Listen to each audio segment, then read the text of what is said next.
met you, you were very shy.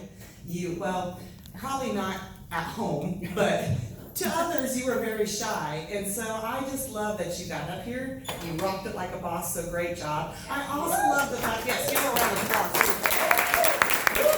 I also love the fact that she gets to build this with her mom. I'm kind of envious, to be honest, because I always am like, Mom, this would be fun. And she's like, no, not for me. So that's very cool. So very, very, very cool. I am Tara Bush. Many of you do know me. I am the hippie of the family.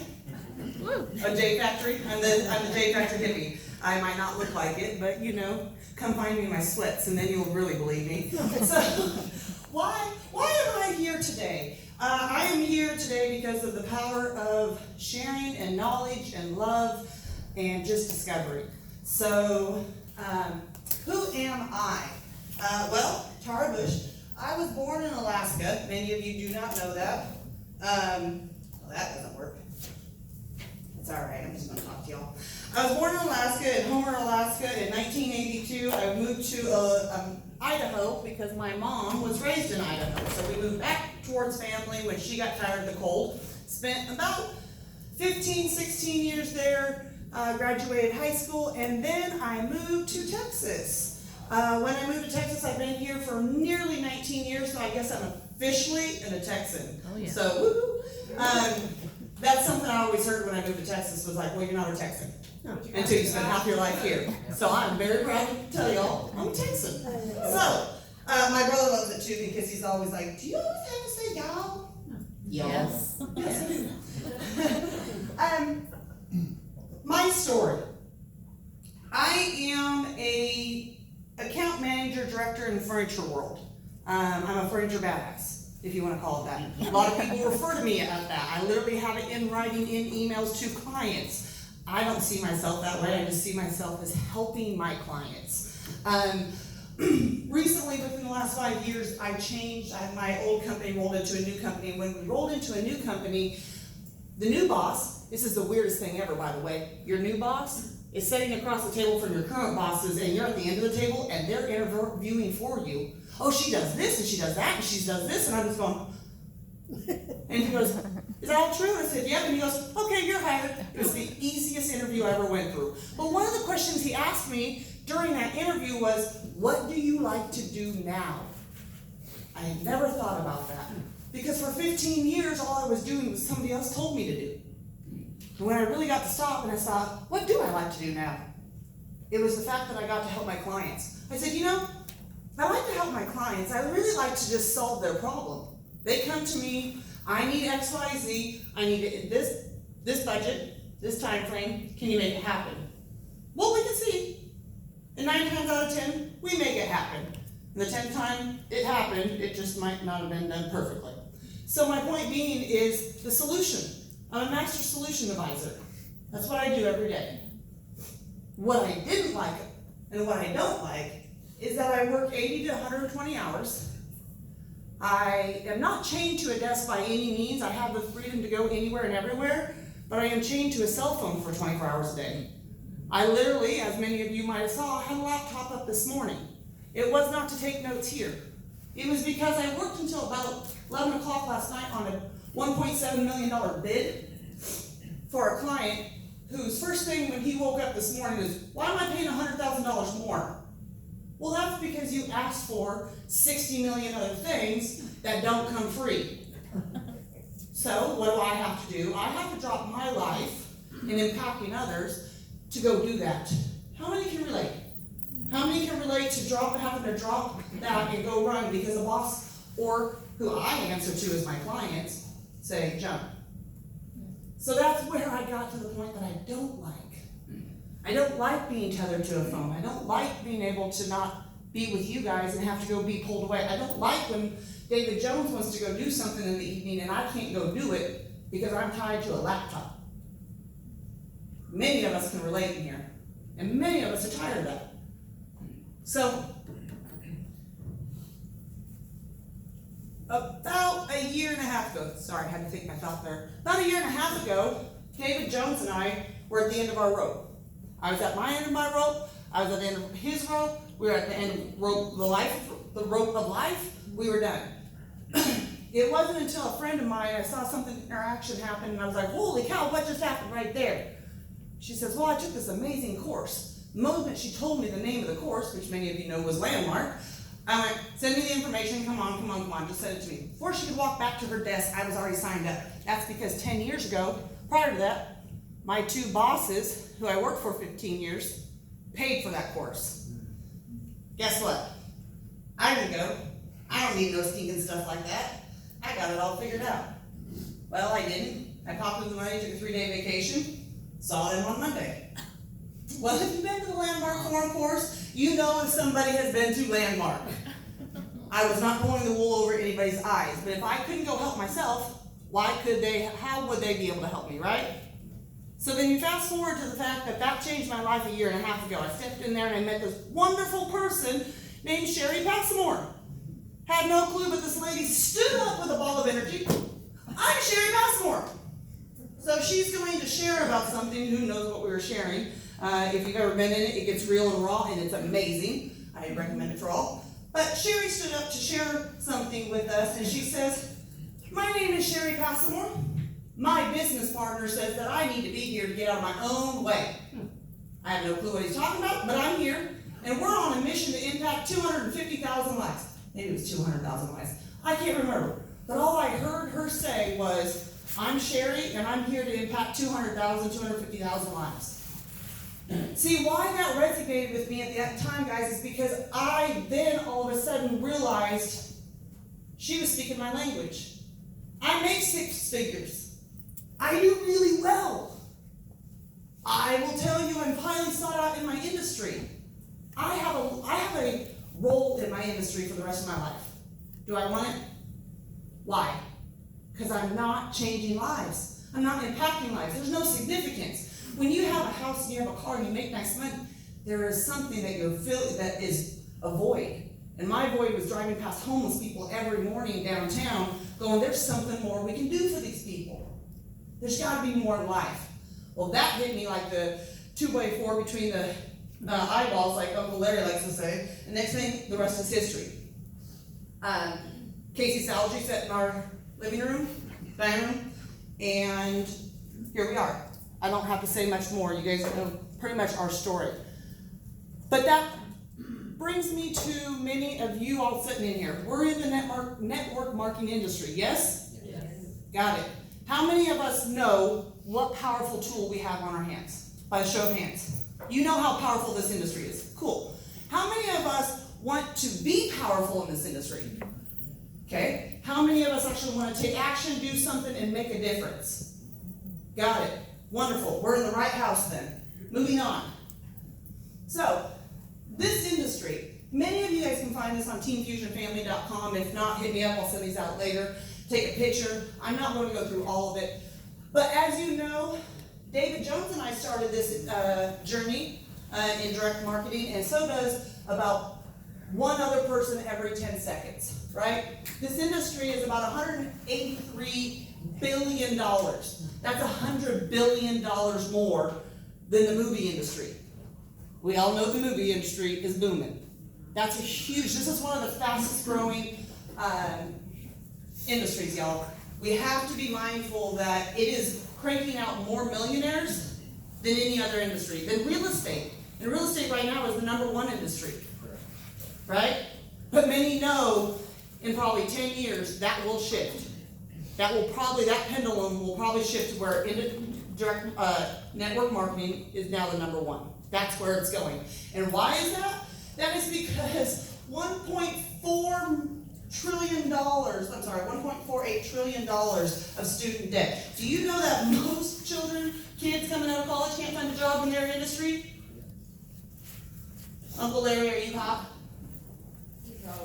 Okay. I didn't know the bee was chasing you or what. So that, basically, we send kids to school. We say, oh, by the way, you can't go be anything in life without having a 4-year degree. And then on top of that, we need you to go get some more education. And when you leave and you start your life, we're going to hand you about $39,000 in debt. Congratulations. Welcome to life. And what are they doing? They are setting you getting you ready to work a job the rest of your life. They teach you how to get in debt so you can work yourself out of debt for the rest of your life. That's where I'm at. It's not where I'm going to be, but that's what the bucket I got myself into. You know, my goal is to get student loans paid off. My goal is to retire my parents and David's parents. My goal is for us to have our own jet, travel the world, and do whatever the hell we want to do whenever we want to, because we're impacting lives along the way. I mean, there's a lot of beautiful places in this world, and there's a lot of lives in this world. And there's beautiful places and lives in the same place, and we can do something together, right?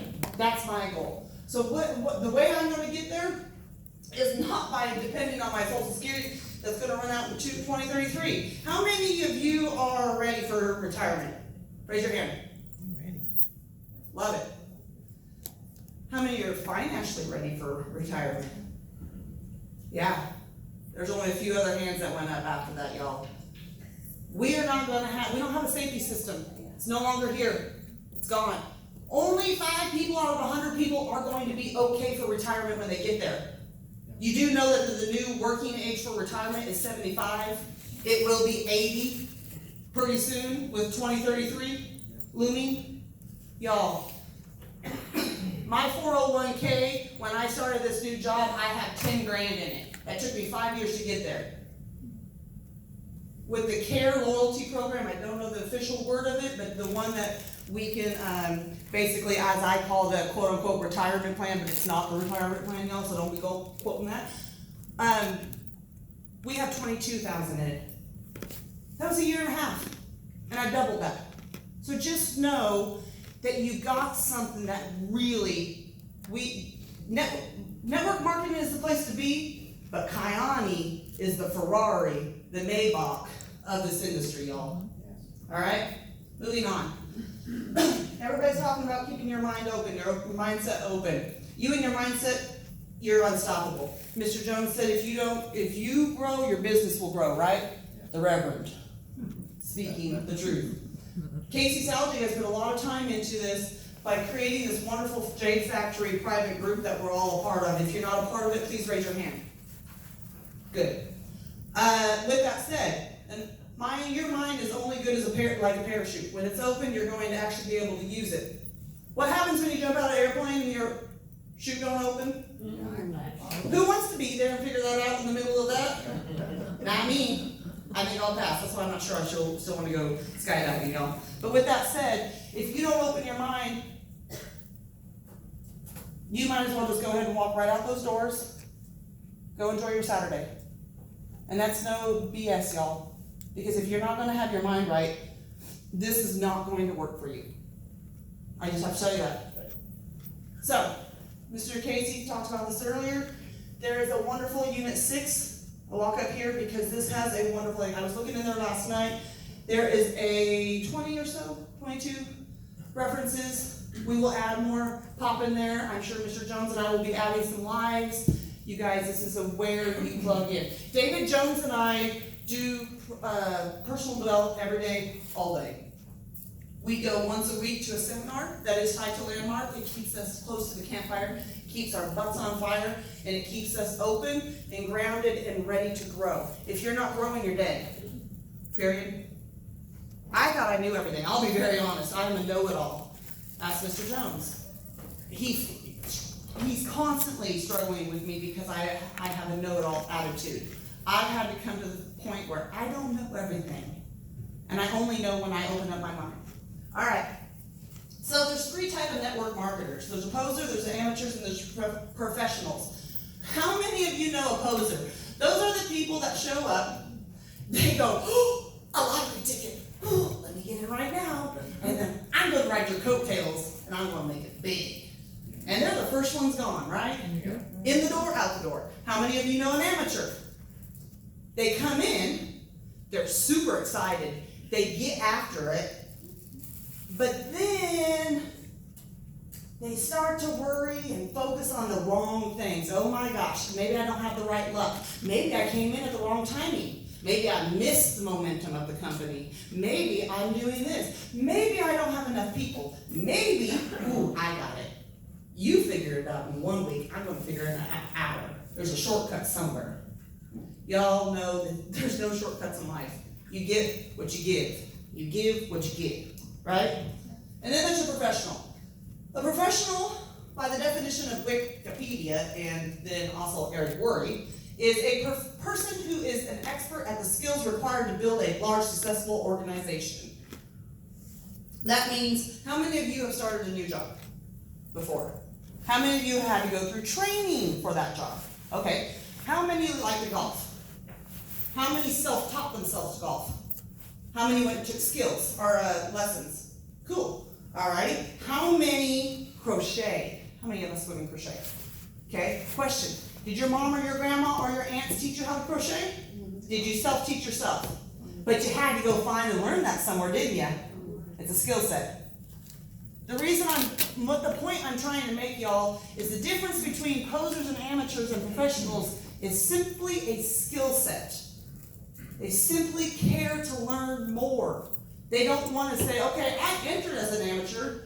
You have to understand, all professionals entered as an amateur.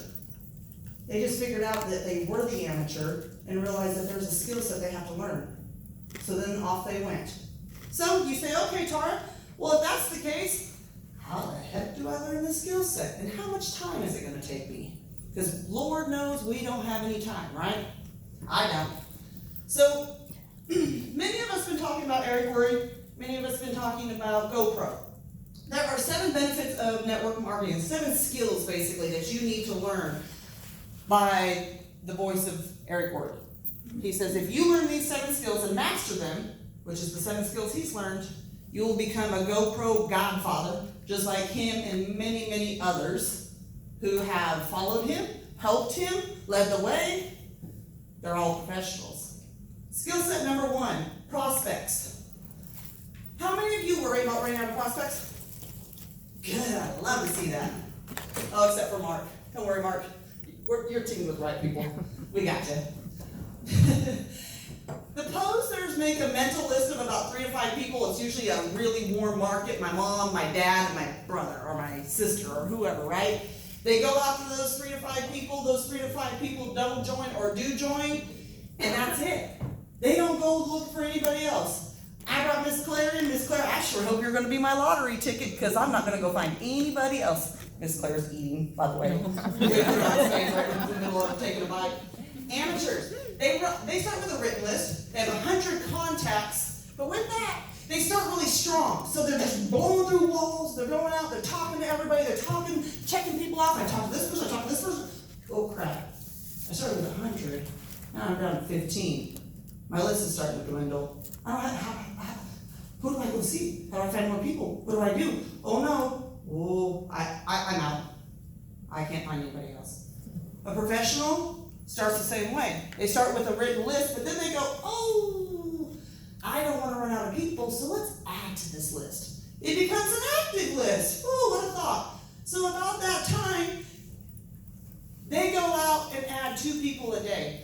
I don't remember the gentleman who Eric was talking about, and I'll find the name, but his father told him when he turned 18, he says, everybody you meet, get their contact information, find out a creative way to keep in touch with them, and this is back when social media was not around, and stay in touch with them. To this day, he has over 12,000 personal friends that know him by heart, by name.